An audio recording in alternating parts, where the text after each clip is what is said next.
Kali ini, Juma benar-benar mempermalukan dirinya sendiri dengan narasi-narasi yang dia bangun ketika debat dengan Elia Miron. Apalagi data yang disampaikan oleh Elia Miron itu sangat luar biasa. Jadi saudaraku dalam Tuhan, mari kita melihat videonya terlebih dahulu. Dan pastikan tekan tombol like, tekan tombol subscribe, dan share video ini supaya menjadi berkat bagi banyak orang. Shalom Aleichem, kali ini kita masih akan membahas tentang monoteisme pada debat yang berlangsung cukup panas. Ini merupakan part 2 debat Elia Miron versus Zuma. Sebelumnya cukup menegangkan namun seperti biasa, Zuma karena ilmu tentang Alkitab ecek-ecek, jadi kebanyakan hanya menghina saja kerjaannya saat debat dengan Elia. Oke, jadi yang pertama, Yesus mengklaim dia dari surga. 1 Korintus 15:48. Makhluk-makhluk surgawi sama seperti Yesus yang berasal dari surga. Gugur. Jamak.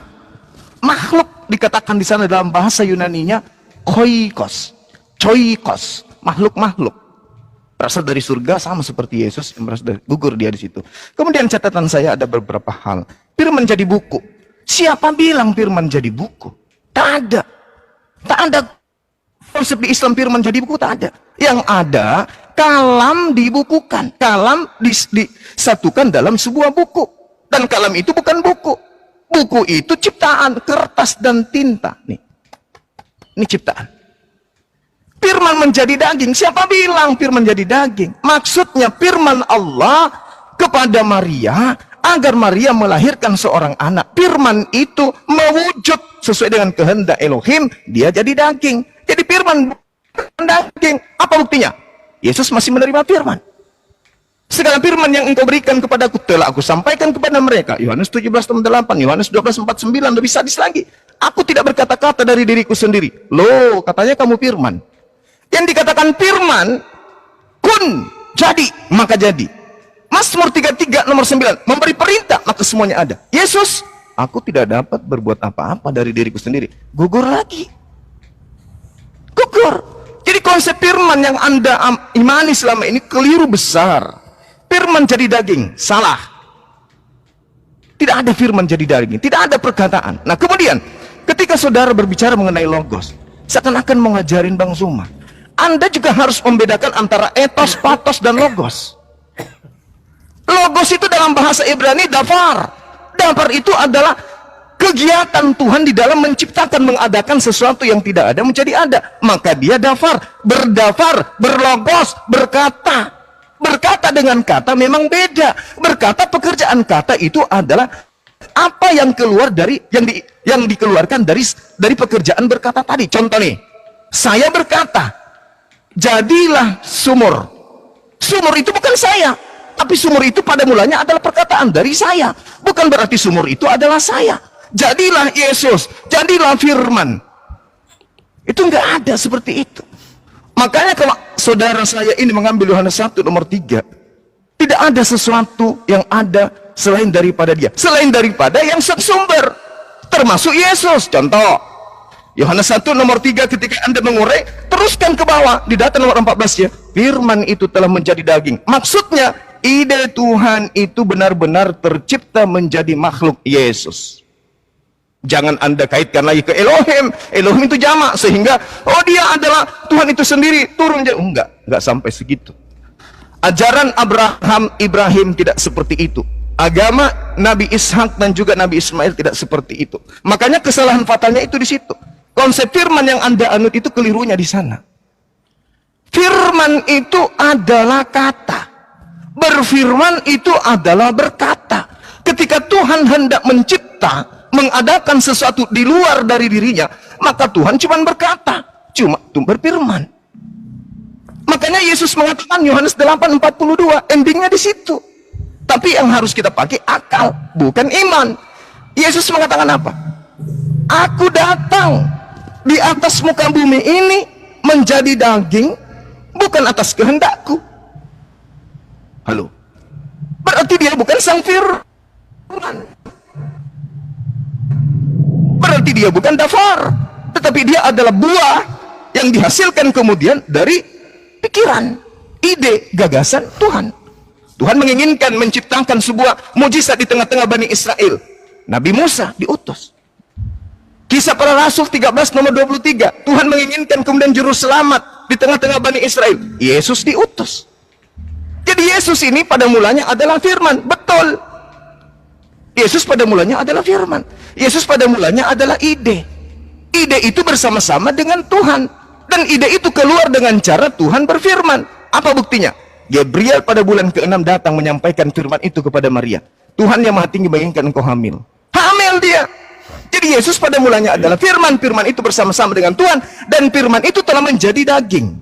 SARS. Sudah menjadi makhluk hidup bernama Yesus. Makanya Yesus bukan Tuhan. Bukan Elohim. Tetapi manusia 100%. Demikian, silakan. Oke. Saya ini coba akhir dulu, Bang Juma. Oh, sorry. Iya. Oke. Sudah? Ya, sudah. Sebentar ya. Ya. Oke, yang pertama Yesus menyampaikan firman. Tadi Bang Zuma katakan, inilah makanya perlunya Bang Zuma dengan kerendahan hati saya mengajak Anda untuk belajar lebih dalam lagi ya. Tadi kita berkata Yesus adalah Logos. Nah, coba kita analisa kata Yohanes 17 ayat 8. Di sini Bang Zuma mungkin tidak tahu dan belum belajar masalah firman ya. Di sini coba kita lihat. Sebab segala firman yang kau sampaikan kepadaku. Nah, firman di sini, firman yang didapati saudara Bapak itu bahasa Yunaninya apa? Firman di sini remata, rema, bukan logos. Jadi bedakan ya Bang Zuma ya antara rema dan logos. Dan Yesus itu adalah, nih kita lihat di dalam ini tadi di dalam nih, pada mulanya adalah firman. Firman itu bersama-sama dengan Allah. Coba lihat dalam Yunaninya, dalam naskah Textus Receptus. Logos. Jadi Bang Juma pun lagi dan lagi masih gagal. Yesus menyampaikan firman, yang disampaikan itu bukan logos. Tapi yang disampaikan itu adalah rema. Nah, yang kedua, perkataan saya itu bukan saya. Tadi Bang Juma mengatakan begitu menyangkut Yesus sebagai ide ilahi. Nah, lalu yang menjadi pertanyaan saya, bukankah idenya Bang Zuma itu lahir dari Bang Zuma? Katakanlah saya tidak melihat wajah Bang Zuma dan saya mendengar firmannya Bang Zuma yang menjadi suara.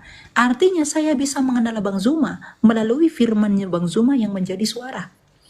Nah, kita pun bisa mengenal Allah yang tidak kelihatan melalui firmannya yang menjadi manusia. Dia tidak kelihatan, maka dia memperkenalkan dirinya dengan imanen atau kelihatan ke dunia. Sebab Yesus adalah gambaran Allah yang tidak kelihatan. Kolose 1 ayat 15. Nah, masalah Yohanes 1 ayat 3. Dia itu ciptaan. Mohon maaf, coba kita lihat dalam Yohanes 1 ayat 3. Kita baca dengan teliti. Pada mulanya sudah ada firman. Firman itu bersama-sama dengan Allah dan firman itu adalah Allah. Ia pada mulanya bersama-sama dengan Allah. Segala sesuatu dijadikan melalui firman, dan tanpa firman tidak ada suatu pun yang telah jadi dari segala yang telah dijadikan. Kalau firman itu ciptaan Bang Juma, kalau firman itu adalah diciptakan, bagaimana mungkin Allah menciptakan ciptaan melalui ciptaannya? Kalau firman itu tidak di dalam diri Allah, Sang Bapa yang Esa itu, bagaimana mungkin hal itu bisa terjadi? Artinya argumentasi Bang Juma pun saling kontradiksi. Di satu sisi Bang Juma mengakui firman itu di dalam Allah, di satu sisi Bang Juma mengatakan firman itu ciptaan. Berarti di dalam diri Allah yang bukan ciptaan ada yang ciptaan. Itu juga masih salah. Itu logika falasi. Bagaimana Bang Juma menjelaskan kesalahan itu? Ya, jadi kalau firman itu Bang Juma katakan adalah ciptaan, berarti di dalam diri Allah. Tadi Bang Juma mengakui ya bahwa ide itu keluar dari Bapa, ide itu keluar dari Allah. Berarti Anda mengakui bahwa di dalam diri Allah ada ciptaan. Masa ciptaan ada di dalam diri Allah yang kekal? Dan ketika firman itu menjadi manusia, Bang Juma perlu tahu dia tidak bertransubstansiasi. Yang tadinya Allah berubah menjadi manusia. Seperti nasi menjadi bubur. Ada bubur, nasinya tidak ada. Bukan begitu. Tapi dia dalam hakikat keilahiannya, dia menambahkan kodrat manusia. Sama seperti Bang Juma tadi. Kalam yang dibukukan, oke, kami pun bisa mengatakan kalam yang dimanusiakan. Tidak ada yang salah. Karena dia menjadi itu bukan berubah substansi Bang Zuma. Tetapi dia itu menjadi menambahkan kodrat. Jadi kalau Bang Zuma mengatakan kami tidak mengimani itu, kalam itu menjadi, kalam itu dibukukan. Kami pun berkata kalam itu dimanusiakan. Ya. Jadi dari tadi argumentasi saya yang bertabrakan, argumentasi Bang Zuma yang bertabrakan tetap dibantah dengan argumentasi juga yang belum jelas. Coba tadi dari studi kata logos di sini, ya, di atas ini kata logos nomina. Bagaimana mungkin Anda mengatakan ini keinginan? Mohon maaf, Bang Zuma belajar bahasa Yunani dari mana? Di sumber literasi Yunani mana logos itu adalah keinginan? Kalau itu keinginan Bang Zuma, berarti itu akan bertabrakan dengan itu sebagai ide ilahi yang di dalam. Ya. Jadi Yesus itu adalah firman Allah dan dia kekal di dalam diri Allah, maka itu adalah Allah. Itulah monoteisme yang sejati yang menjelaskan kebagaimanaan Allah yang esa itu. Ya, gitu. Coba dibantah dulu dengan data ya. Ya, silakan Bang Zuma. Mohon sampai tidak nelpon dulu teman-teman. Oke. Iya. Ini Gimana? kenapa ya? Gimana Dek? Saya masuk ke sesi berapa ini? Kenapa ya ini saya tunggu sebentar. Ada masalah di apa?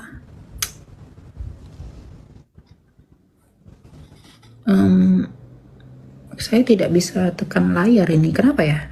Sebentar ya. Ada masalah.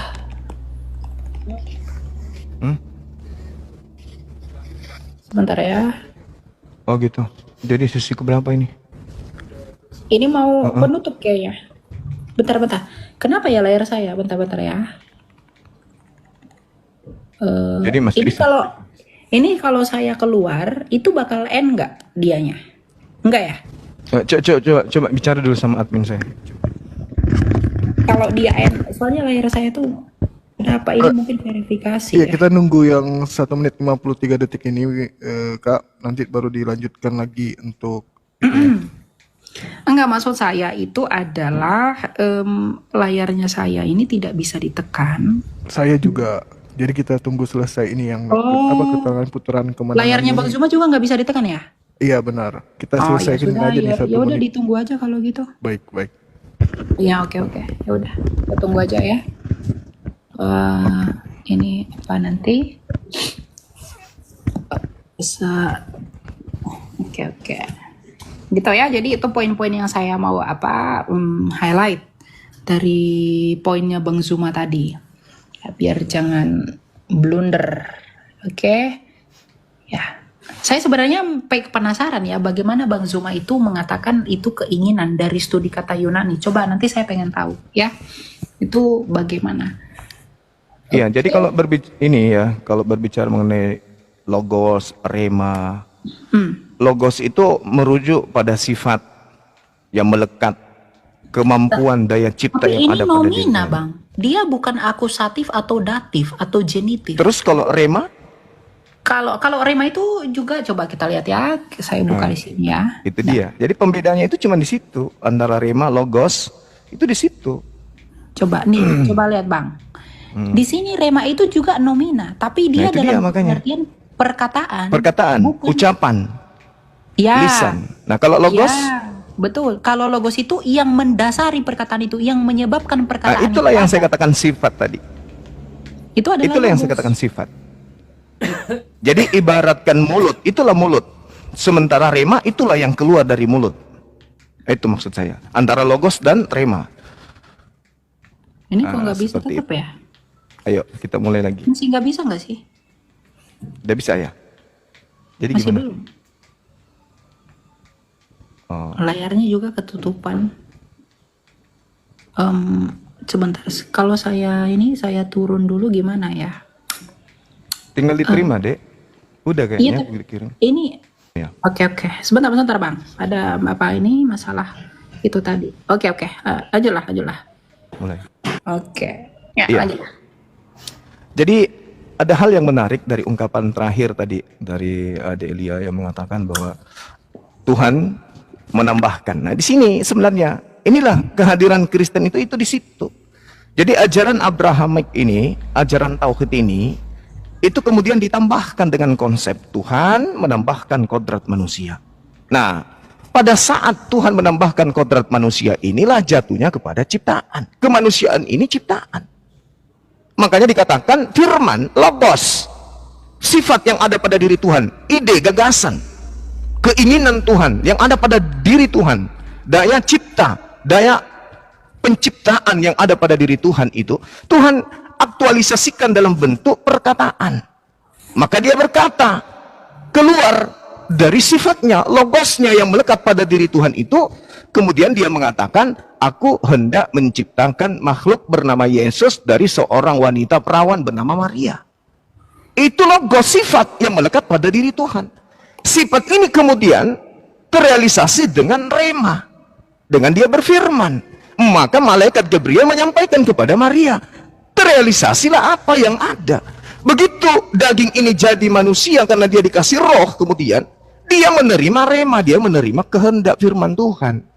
Makanya ketika Yohanes 17:8 saudara tunjukkan kata itu memang betul, Yesus menerima rema. Oke, Yesus menerima perkataan, yes. Jadi sang logos menitipkan kemudian rema, ucapan kepada sang perantara, yaitu Yesus yang adalah makhluk.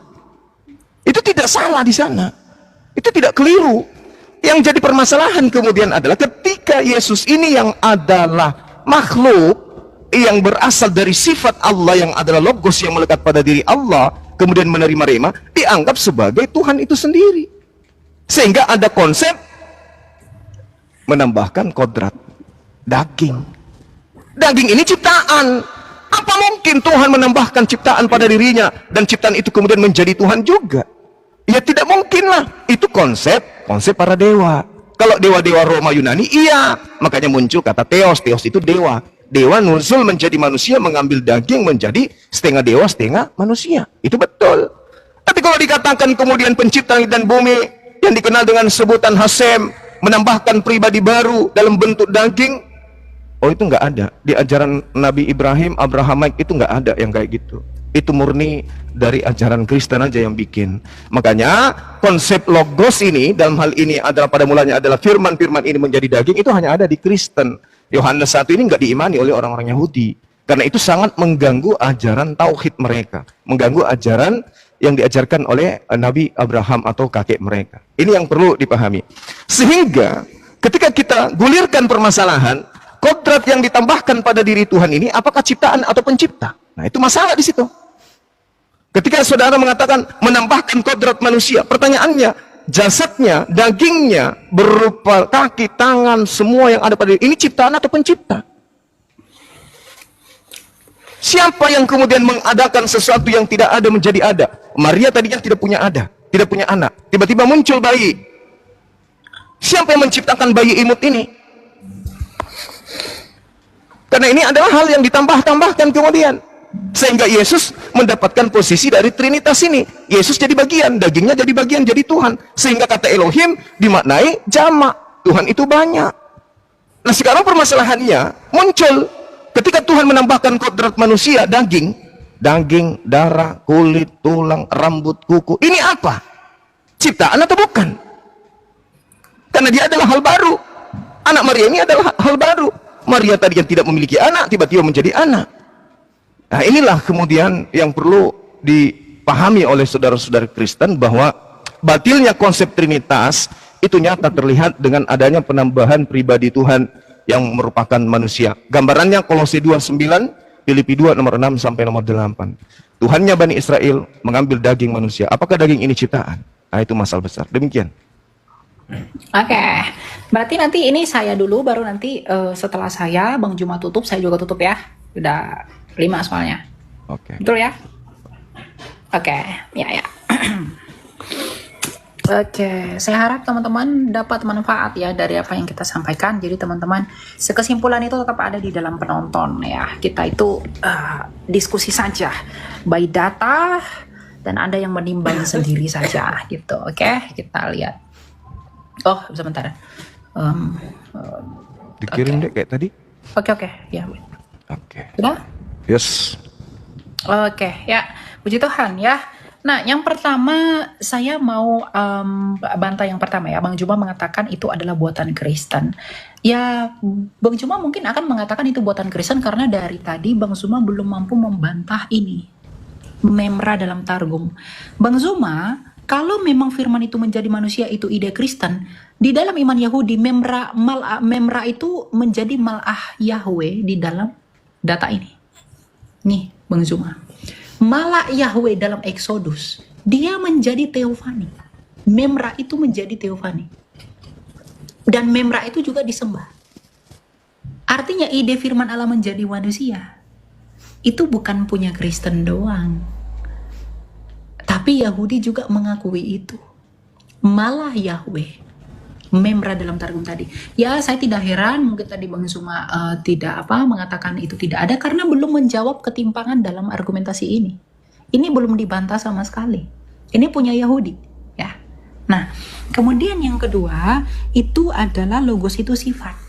Nah, kalau logos itu adalah sifat, saya ingin ajak Bang Zuma berbicara lebih jauh. Bagaimana mungkin sifat itu adalah nomina, Bang Zuma? Sifat itu adalah adjektiva, bukan nomina. Adjektif, cantik, manis, lucu, itu sifat. Itu adjektiva. Tapi logos ini nomina, nominatif. Apakah Bang Zuma itu mau mengubah yang nomina dalam dalam pemahaman Yunani itu menjadi adjektiva? Makanya dari tadi saya pengen Bang Zuma itu sebenarnya tunjukin kepada saya di mana data yang menunjukkan logos itu adalah adjektiva. Saya pengen tahu. Saya sudah menunjukkan literasi saya, logos itu adalah nominatif. Bentuk genitifnya logo, bentuk akusatifnya logon, bentuk datifnya logo. Jamaknya pun, nominatifnya pun menyerap kata tunggalnya logoi. Sama seperti theos menjadi theoi. Ya, theos itu nomina dan nominatif jamaknya adalah theoi. Nah, lalu kenapa begitu? Bagaimana Bang Zuma menjawab ini? Bagaimana Bang Zuma mungkin dengan mudah membolak-balikkan istilah, tapi tidak ada literasi yang disampaikan? Ya. Nah, yang ketiga, Yesus itu adalah makhluk. Oke, Yesus itu adalah makhluk. Karena dia menjadi manusia. Dia bukan transubstansiasi Bang Zuma. Tadi saya sudah jawab bahwa ketika Bang Zuma percaya kalam itu dibukukan, maka kami pun percaya kalam itu dimanusiakan. Kalau itu berkaitan dengan ide ilahi, firman itu adalah ide ilahi, yang mau saya pertanyakan adalah, apakah ide itu yang di dalam diri Allah itu bukanlah Allah sendiri? Karena ini, logos itu adalah akal budi. Akal budinya Bang Zuma, bukankah Bang Zuma? Lalu akal budinya Allah, bukankah Allah? Pasti Allah. Jadi logika dan nalar yang relevan itu dielaborasi oleh Rasul Yohanes, Santo Yohanes. Pada mulanya sudah ada firman-firman itu bersama-sama dengan Allah. Firman itu adalah Allah. Karena di dalam Allah, bukan di luar Allah. Ya, jadi ini tadi tugasnya itu sebenarnya yang tidak dijawab itu sebenarnya adalah masalah memra ini. Bang Zuma itu mengatakan itu buatan Kristen, firman menjadi manusia. Lalu bagaimana? Memra ini lebih parah loh. Memra itu menjadi mal'ah Adonai loh. Mal'ah. Ini dalam Jewish Trinity Yuval Nathan. Ini boleh nanti dicari. Menjadi teofani. Nih. Apa bedanya?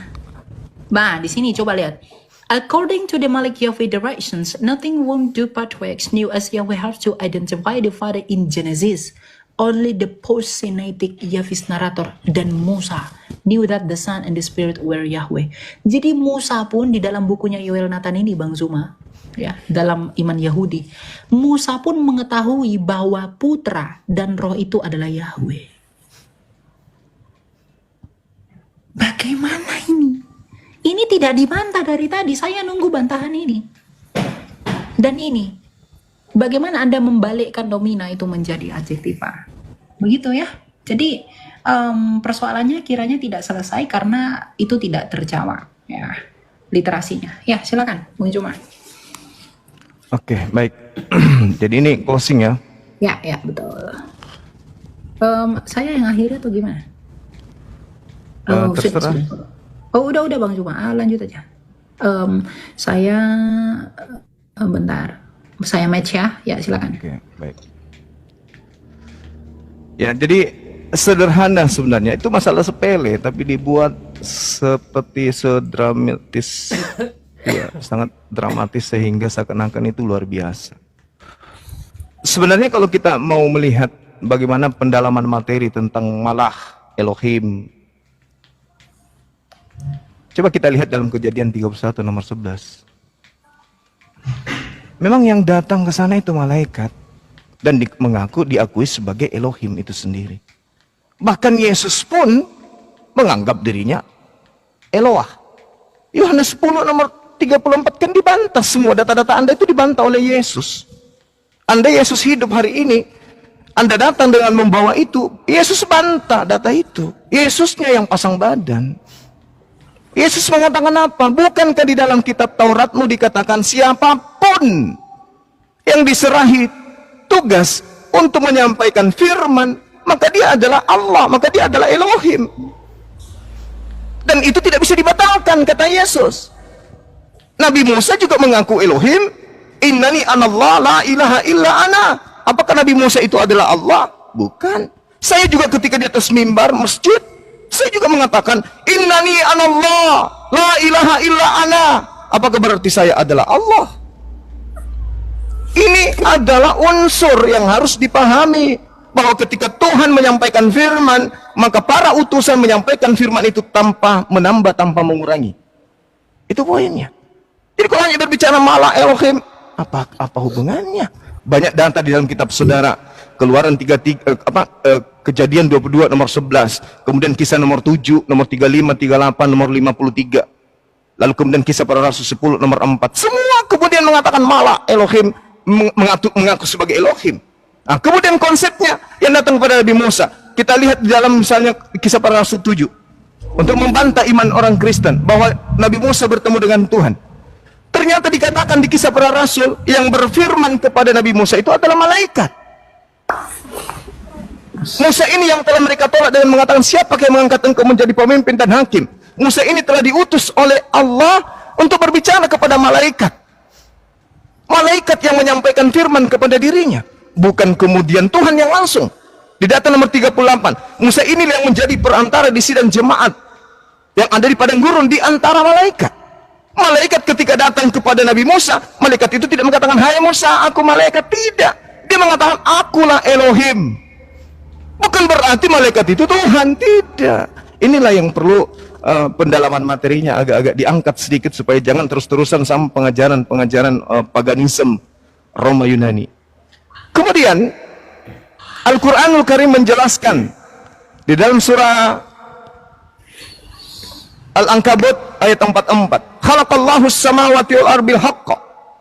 Inna fi dzalika laayatin lil mu'minin. Allah menciptakan langit dan bumi dengan hak, dengan kebenaran. Lalu kemudian sungguh pada yang demikian itu pasti terdapat tanda-tanda kebesaran Allah bagi orang-orang yang beriman. Itu sama ketika Tuhan menyatakan dirinya sebagai As-Saddai kepada Bani Israel. Tidak ada bedanya kemudian. Kalau Anda melihat di dalam kitab Kejadian 35 nomor 11, itu sangat jelas itu dikatakan di sana. Wa yomer Elohim eni El Saddai, dan seterusnya. Itu sama. Lagi firman Allah kepadanya, akulah Allah yang maha kuasa, akulah Tuhan pencipta langit dan bumi, beranak cuculah yang baik. Itu sama. Akulah yang menciptakan semuanya. Sama ketika Tuhan mengatakan Bereshit bara Elohim. Elohim bukan berarti jamak di sana, tetapi Elohim sedang menyatakan dirinya sebagai pencipta langit dan bumi. Sama seperti ketika di Al-Quran, kami yang mewahyukan, kami juga yang menjaga. Bukan berarti kami itu jamak. Jadi kita orang Indonesia tidak boleh memahami kandungan kata bahasa Ibrani yang digunakan oleh Tuhan berfirman kepada para nabi, dan juga bahasa Arab yang digunakan oleh Allah, Tuhan pencipta langit dan bumi, berfirman kepada Nabi Muhammad. Salah kita. Kita harus kembalikan kepada sumber bahasanya. Sekarang ketika Tuhan mengatakan Elohim kepada Abraham, kepada Nabi Musa, apakah orang Yahudi menyembah Tuhan-Tuhanan? Apakah orang Yahudi punya banyak Tuhan? Tidak. Ketika Tuhan berfirman kepada orang Arab, Nabi Muhammad dengan mengatakan kata nahnu, apakah orang Arab punya banyak Tuhan? Tidak. Nah, inilah yang kemudian ingin saya katakan, bahwa pada kesimpulan ini agama tauhid itu hanya punya satu Tuhan, tidak ada ditambahi kodrat manusia, ditambahi kodrat burung merpati. Itu jelas. Gimana? Kalian sudah lihat sendiri kan bagaimana Zuma saat debat dengan Elia? Terima kasih sudah menyaksikan video ini. Subscribe, like, komen, share agar semakin banyak yang diberkati lewat video ini. Videonya kita sudah simak apa yang boleh dibahas oleh Elia Miron dengan Juma. Mereka membahas Kristen sebagai agama Abrahamik. Nah, saudara dalam Tuhan, sebenarnya kalau kita tarik garis keturunan Abraham hingga ke Yesus Kristus, maka itu jelas bahwa Kristen itu merupakan agama Abrahamik, di mana bapa iman daripada kekristenan adalah Abraham. Ya, jadi itu berkesinambungan, ya, punya benang merah antara Abraham dengan kekristenan, ya. Jadi apapun yang disampaikan oleh Juma di video tadi, ya itu terserah dia, itu narasi dia, itu argumentasinya dia. Tapi yang terpenting adalah antara Abraham dengan Yesus dan Kristen itu punya hubungan yang erat, ya. Nah, saudara dalam Tuhan, setelah menonton perbincangan antara Elia Miron dengan Juma di video tadi, seperti apa tanggapan saudara? Silahkan tulis di kolom komentar. Tuliskan tanggapan dan komentar yang baik, yang positif, terutama tanggapan yang memuji, memuliakan nama Tuhan di atas kerajaan surga, ya. Nah, saudara dalam Tuhan, kita tahu bersama bahwa apa yang disampaikan oleh Juma di video tadi sebenarnya khususnya pesannya buat Kristen atau Alkitab itu hanya berdasarkan asumsi semata, bukan berdasarkan fakta sejarah. Sebaliknya, apa yang disampaikan oleh Elia Miron merupakan Alkitabiah dan juga fakta sejarah, ya. Jadi kalau saya sih lebih percaya dengan apa yang disampaikan oleh Elia Miron daripada yang disampaikan oleh Juma. Saya tidak tahu dengan saudara. Nah, saudara dalam Tuhan, lepas dari semua itu, hal yang terpenting dalam kekristenan adalah kita tetap beriman kepada Yesus Kristus. Kita tetap percaya bahwa Yesus adalah Tuhan. Kita tetap percaya bahwa Yesus adalah juru selamat dalam kehidupan kita, ya. Apapun kata orang tentang Kristen, tentang Yesus, tentang Alkitab perjanjian lama, perjanjian baru, ya silahkan. Yang penting iman kita tetap kokoh di dalam Yesus Kristus. Kita tetap percaya bahwa jalan satu-satunya keselamatan dalam kehidupan kita adalah Yesus Kristus, ya. Nah, di kesempatan ini juga saya kembali ingatkan kita supaya kita tetap semangat dalam mengerjakan segala pekerjaan kita, dalam mencapai segala apa yang kita rindukan. Kita percaya bahwa kita yang senantiasa berserah kepada Tuhan pastinya mendapatkan berkat daripada Tuhan, mendapatkan pertolongan daripada Tuhan, dan tentunya kita bahagia di dalam Tuhan Yesus Kristus. Sekali lagi, hal yang terpenting dalam hidup ini adalah berserah kepada Tuhan, mengandalkan Tuhan, percaya akan kuasa Tuhan, percaya akan mujizat Tuhan, percaya akan pertolongan Tuhan indah pada waktunya, ya. Nah, tentunya hari-hari ini kita diperhadapkan dengan berbagai situasi, entah itu sukacita atau sebaliknya kita sedang diperhadapkan dengan duka cita. Nah, dalam hal ini sukacita atau duka cita yang sedang kita alami, mari kita tetap berserah kepada Tuhan dan bersyukur kepada Tuhan. Kita bersyukur jikalau hari ini kita mengalami sukacita besar, kita diberkati, keluarga kita diberkati, ekonomi kita diberkati oleh Tuhan. Tentu kita bersyukur karena kenapa? Sumber berkat dalam kehidupan kita adalah Tuhan. Sumber kebahagiaan, sumber segala sukacita dalam kehidupan kita adalah Tuhan. Jadi kita bersyukur. Jadi sebaliknya kalau kita sedang mengalami berbagai tantangan hidup, berbagai duka cita, kita juga harus bersyukur. Kenapa? Karena melalui persoalan-persoalan, melalui masalah, melalui berbagai hal yang menimpa kehidupan kita, iman kita boleh semakin kuat di dalam Tuhan. Ya, iman kita boleh semakin tegar dalam Tuhan. ya, dengan banyaknya persoalan, dengan banyaknya masalah, kita lebih diingatkan untuk mendekatkan diri kepada Tuhan, untuk mengandalkan Tuhan di sepanjang kehidupan kita. Jadi dalam segala hal, mari kita tetap bersyukur kepada Tuhan dan juga tetap berserah kepadanya. Saudara dalam Tuhan, saya tidak terlalu panjang lebar menyampaikan pesan menurut ini. Semoga video singkat ini memberkati kita dan Tuhan Yesus memberkati kita sekalian. Shalom.